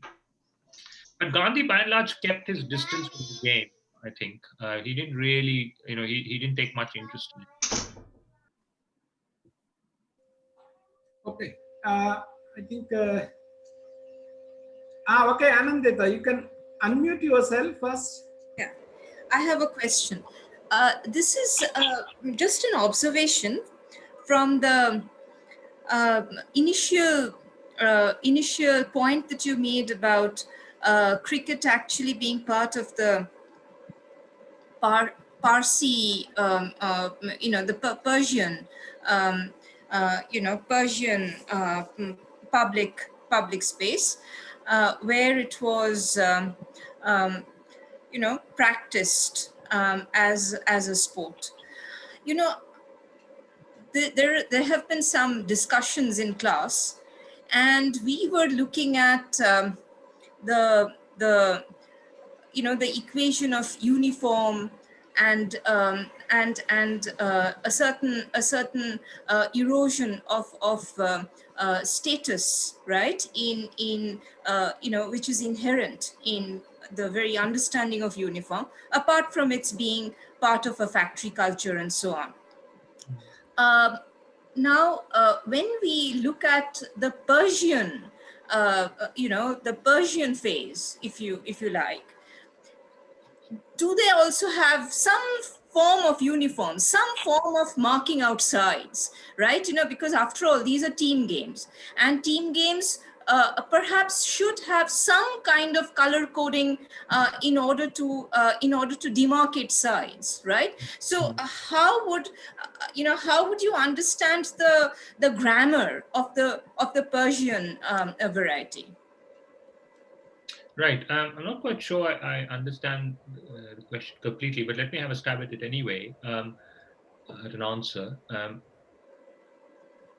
So, yes, I mean, the question of, let me broaden it and say the question of apparel and dress becomes quite central to arguments about Parsi cricket. The point about the Persian influence was that what I was talking about there was that the early historians of Parsi cricket basically claimed, even though they couldn't specify when exactly the Parsis of modern Bombay had taken to the game, they claimed that the ancient Parsis had invented cricket. That there were references to cricket in the Shahnama, and there were references to cricket in many of the the Persian epics and so on of ancient times. So that is one argument. The question about clothing and dresses is slightly, and uniform is slightly different one. And this is to do with the fact that the Parsis initially, when they took to the game, tended to dress in their traditional clothes, and this became they became figures of satire in the British press in Bombay. And then, of course, there was a whole argument about whether the Parsis should aim to junk their traditional mode of dress and dress like modern cricketers wearing the white flannels and so on, or whether they should wear uniforms, whether they should continue playing with their traditional clothing. And the Parsi cricketer, the first team that traveled to Britain, the first two teams, I think, designed their own uniforms. I mean, they basically wore clothing that reflected their particular taste, and they, they designed uniforms for their tours. Though I think the second team actually made sure that theirs complied with or were very similar to the ones being worn by English cricket teams in Britain at this time. Yeah, I understood that bit, but if you think in terms of, say, polo, right? Yes. There is a very clear dress code which is practiced by the Indian. It is an Indian game, right? And Yes. there is a very clear dress code. Yes. Now, I was a little bit more curious about, well, there is a obviously there is a Western coloring which comes on, say, on the way in which cricket teams are, how shall I put this? Cricket teams, they have to abide by it, right? It's not as if. So if you think in terms of an imperial culture, perhaps it's a dress code which imposes it. Yes. Yes, but if one actually thinks in terms of, I was thinking much more of cultural specificities about uniforms. Granted that that cricket comes with its coded appearance into colonial spaces. Great, fine, but the point is, in the subcontinent, would there also be similar sartorial, how shall I put it, particularities about games, say polo, right? Which would perhaps, make this particular coding of how shall I put it, sartorial coding a little bit more, uh, closer to home. that we have done this before. Apparel or sartorial distinctions have been part of our own culture, physical culture. And therefore, even though cricket as a game has come with this sartorial code, it is not so difficult to pick it up as something which is also part of the Indian culture. That's the only thing that I meant. Yes, I mean, as I said, this question of the sartorial codes was at the heart of many of these debates around Parsi cricket. Uh, the 2 points we made here. One is that the Parsis began by playing in the traditional clothing, and that was often subject to comment because there was a disciplinary imperative, presumably somewhere in this saying, why are they not wearing, the standard flannels that European cricketers wear? And the Parsis seem to have resisted that. Uh, they seem to have kept their distinctive garb until the 1880s. Afterwards, but by the 1890s, though, when you look at the photographs, they're all dressed in white. So it's clear that a certain sartorial code of cricket, where cricketers wearing white had become diffused, and adherence to it from across the spectrum. Even the Parsi teams of the 1890s would be dressed in white. Whereas if you look at the photographs of the 1870s and 1880s, they wear what seems like traditional costumes, or certainly costumes that were fairly variegated, and often had resonances to their uh, existing dress codes and so on. What's interesting, of course, is that this division of opinion was not necessarily shared by those who were, the liberal press in Britain, for example, tended to argue that, the Parsis should retain their, that the Parsis were not unique in trying to keep their distinctive headgear or wearing distinctive clothing, because of course even in England the uniformities imposed by the codification of the game were fairly relatively late phenomenon. That if you looked at teams, some newspapers said if you looked at teams from the 1840s and 50s, they all wear very strange kind of clothes, that so it's not that there's a very outright division between a certain Western perspective on this and a certain Indian perspective. I think the story is more complicated. What is undoubtedly true is that by the 1890s, a certain sort of uniformity of coding, dress codes, does obtain, and certainly if you go by the photographs, and certainly the Indian cricket team in 1911, they're all dressed in white flannels. And one of the disappointments for spectators turning up to watch the Indians is that they were not wearing curious headgear and carrying swords alongside the bats and balls. Right. Thank you. Okay.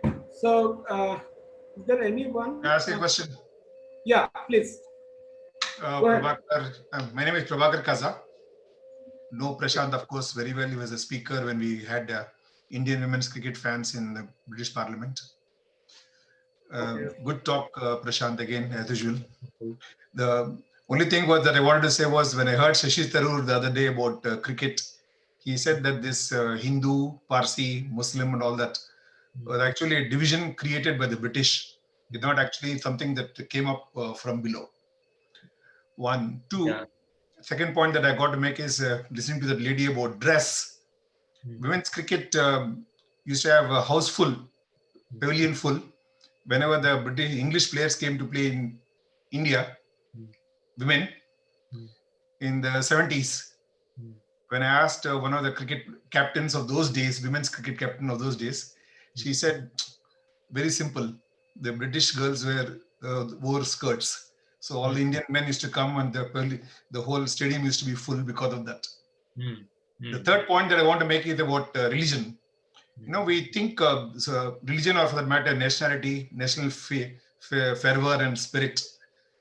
I think most of the fellows in the 19th century or even the early 20th century, something like our South Africans, when they played cricket, when they were the colony of UK, I don't think they play in the interest of nationalism or religion. The players play for themselves. I base this on one more observation of mine. Like one of our All Saints High School rectors, when he became a big shot assistant director general, went to Vatican. He started a cricket team there.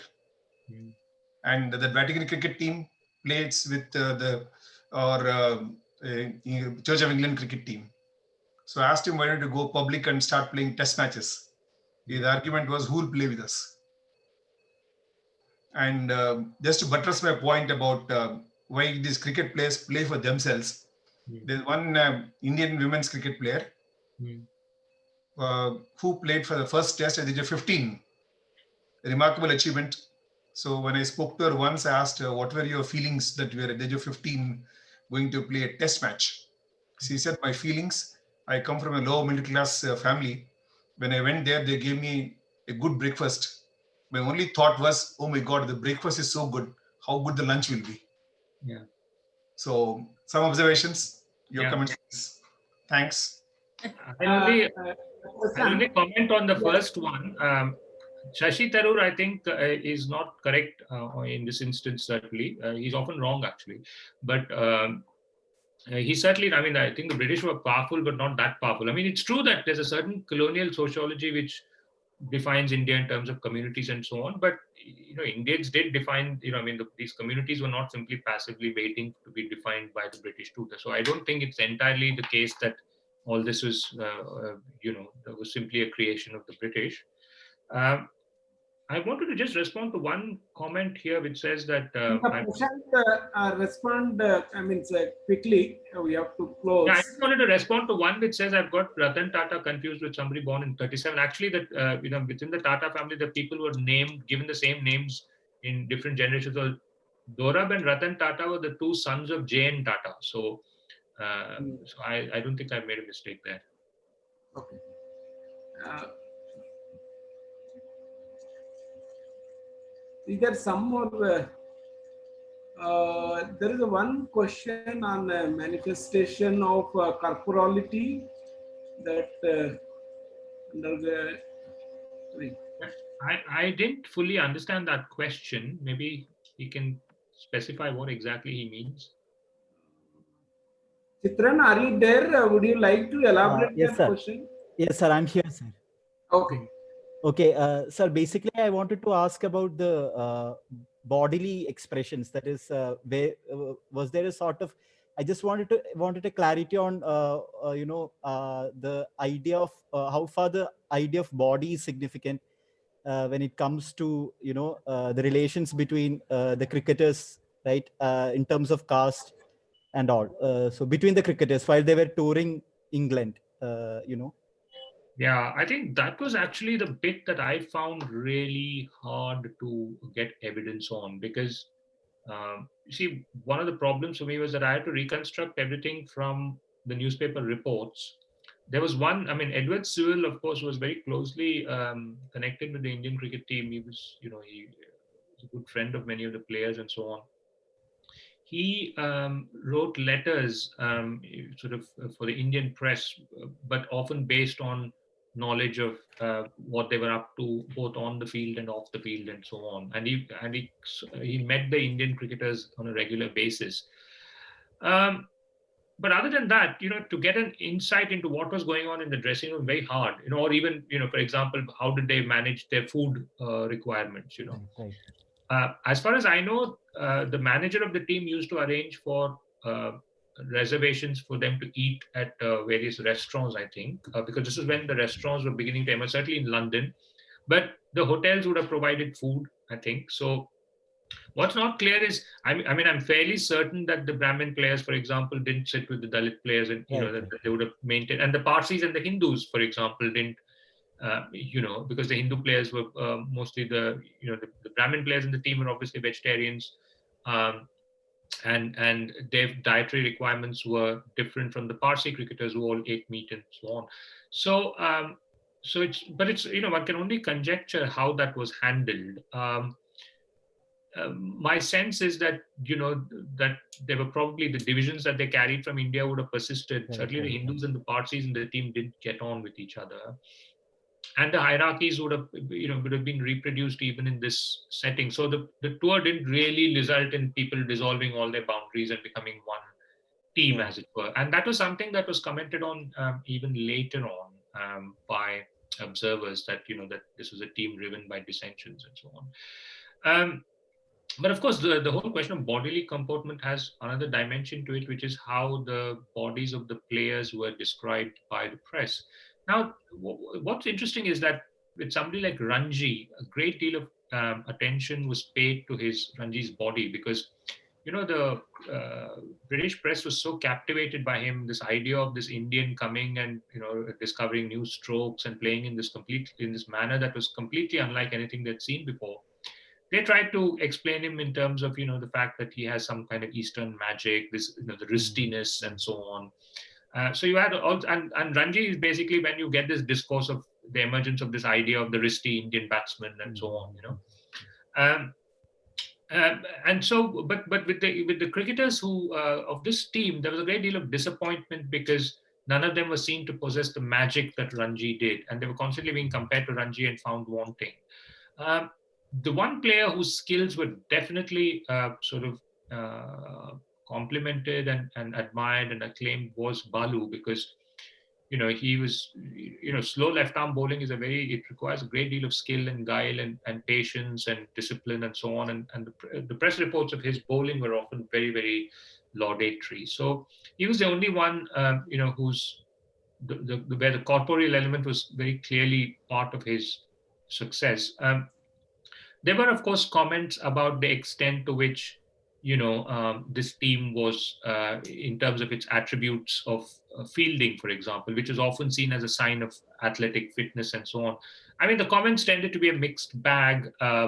And sometimes, they would come up with curiously contradictory statements, the press reports. Some would say the Indians couldn't field and others would say they were brilliant fielders and so on. So all one can imagine is that actually the Indians, they had a long tour. There were games they fielded well because they were enthusiastic, and by the end of it, they were pretty fed up with the whole enterprise and wanted to go home and just, so there was that sort of, so the variability on the way they performed.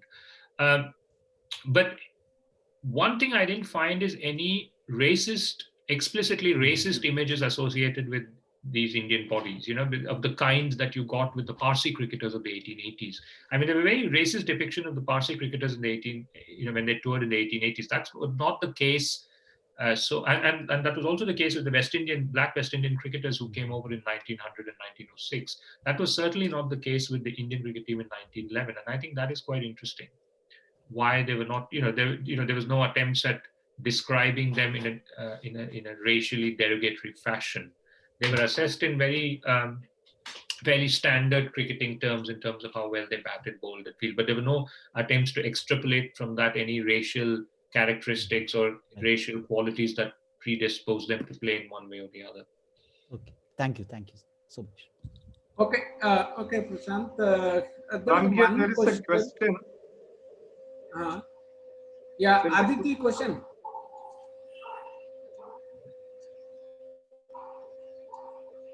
Sorry, am I to answer the question that's coming up on my screen about Ambedkar? There's a question about Ambedkar. Is that, you want me to answer that, or? There is another. Well, let me answer the question I see here. Unfortunately, we don't have a copy of the address that he presented on this occasion. So, or certainly I haven't seen it. So I don't know how he couched his felicitations. But his relationship with Balu is a very interesting one because, of course, later on, Balu was very much taken up with Gandhian ideas, and he joins politics. And in 1930, when Ambedkar, Gandhi goes on his fast, Ambedkar, sends, the three-member delegation which goes to meet him. Balu is one of the figures. And of course, later on, the Congress fields Balu against Ambedkar in the 1937 elections. And in 1945 Chronicle, there's a really Bombay Chronicle of October 1945 on Balu's 70th birthday. There's in October 1945 on Balu's 70th birthday, there's a very sort of poignant photograph of Balu and Ambedkar seated side by side. Okay, Prashant, there is one more question by Aditi. Can you scroll up? This is about again, Indians' response to nationalist consciousness or something like that. It's a larger question, but you can briefly address it. Then we'll close it. Bangya, there is one question in the YouTube live. Yeah, I think let me answer that question by, is it Aditi? Yeah. This is the thing. I thought this project would be really telling the story of the emergence of a nationalist consciousness, of an anti-colonial nationalist consciousness on the cricket pitch. But as I said, what I found was that the nation on the cricket pitch was really fashioned by this almost as a collaborative exercise between these two sort of sets of elites on the British side and the Indian side. But of course, the exercise itself did galvanize nationalist interest in the sense that the idea of India on the cricket pitch clearly had resonances. Even though it may not have been an anti-colonial nationalist resonance, there was certainly the idea that that Indians could come together across their identities of community or caste or religion and play together as a team. That was certainly an idea that many sections of the Indian public clearly found very arresting, which is what accounts for the public interest in the tour. This was not an eccentric project. It was a project that I argue which galvanized many sections of Indian society in this at this time. Okay, Varghese, can you ask that question? Yeah. You too? Yes. Prashant, this is a question from Saptarshi Dev. Mm-hmm. Did the doctrine of martial races have any bearing on the minds of the Indian selectors while fixing the team's composition? Did they? Sorry, the doctrine of Martial races. Oh, right. Martial, Okay. Yeah. There is a second question from Saptarshi again. Did the victory of Mohan Bagan in IFA Shield in 1911 have any bearing on the team's visit, considering that the primary objective was to be good students and they weren't really expected to win? Right. Okay. Well, let me answer that Mohan Bagan question first. I do actually mention it. It appears as a kind of aside or a kind of the coda to one chapter in the book. And basically, the thing about this is that this was a summer, as I said, when Indian sport was clearly on display both in Britain and in India. I focus very much on what went on in Britain, but of course, the most famous. I think somebody's trying to get into the room. Basically, the Mohan Bagan victory is the one that we know. It was quite an extraordinary triumph where this Indian football team defeats British military football team. What's very interesting, of course, is that the Mohan Bagan thing was also one of these. It was not more recent accounts of it have tended to question the idea that it was a straightforward expression of nationalist resistance versus colonial hegemony or whatever. That what you actually get is a range of responses to the event, and the nature of the responses are very much shaped by the particular political predilections of those who are trying to construct the event in one way or the other. But this was a summer when India was seen to be coming of age on the sporting field, but India not in the sense of the political entity that it became later. This was India very much seen as part of the empire. So to that extent, I think the Mohan Bagan story, that victory fits in with what these other sportsmen who were in Britain that summer were also up to. As far as the martial races theory, sadly, we don't know. We don't have the deliberations of the selection committee. There are only the newspaper reports of the selection of the team and so on. But those tended to focus much more on the cricketing merits. I'm not sure that martial races theory would have figured in any explicit way, though perhaps when they were discussing the inclusion of fast bowlers, perhaps there may have been those who felt that you needed to have a good physique or whatever to be a good fast bowler, and that might have dictated the choices. But one doesn't know. One will just have to speculate and can't really say anything with certainty. I think we'll stop here. I request my colleague Varghese to propose a formal vote of thanks. Varghese.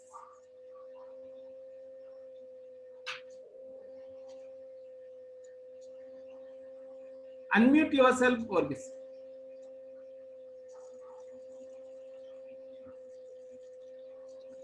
Yeah. Thank you very much, Prashant, for that journey through your book. And it was a pleasure listening to you. and this amazing story of the 1911 team and its composition. Thank you everyone for joining us.